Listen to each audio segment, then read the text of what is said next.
said, "Are we good?" We're good, and we carried on. Yeah. So that's a good learning.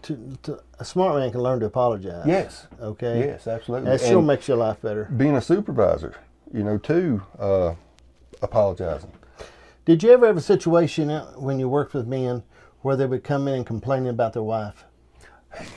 Okay. I mean, I'll give you my situation. Okay. I had a guy one time that drove a truck for me, and he come in and his wife had left him that day, that night, or whatever, the night before anyway. But he come in and he told me things about her that I didn't really want to hear. Okay? Yeah, how right. rotten she was and dirty, pill head, and he just laid it all out, and I never said a word. I just said, Yeah. That's all I said, He just said, buddy, I tell you what, that stinking thing, he was just laying it to her, man. And I never said a word, okay? This was on a Friday. Okay, so Monday he comes back to work. She's come back, and everything's patched up.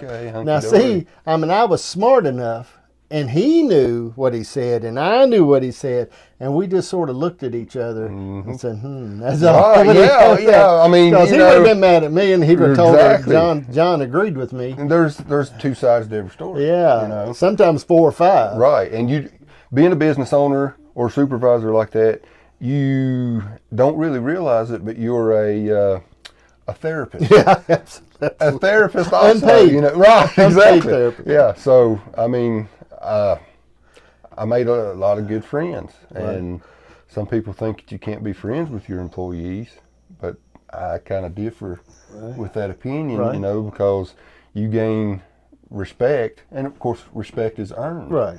So, I just treated them like I wanted to be treated. Yeah. They respect me, and if it comes time to let them go, you got to let them go. Right. Okay. And if that relationship, of course, you got those out there that are just you can't deal with. Right. And you're always going to be the bad guy. Yeah. No matter what they done, you're going to be the bad guy. Yeah. So, but some people, they realize, and especially if you've brought it to their attention, they know. Of course, even before that, they know. Yeah. They just got caught, or it went a little bit too far this time. It's sort of like my dad told me about a man that had a pet store one time, and had a parrot that talked. Oh man! And he said this parrot talked all the time, and said a good big heavy-set woman walked in, and the parrots expressed that she was a little overweight. And so when he did, the woman got mad and walked out. So the man that owned the store told him, said, listen, I'm going to pluck your feathers and cook you in a stew tonight if you ever do that again. So the parrot was pretty smart, and the parrot said, okay. And so the next time, as a big woman walked in, pretty good sized woman. She's a big woman, walked in. And the parrot looked at her and said, Yeah.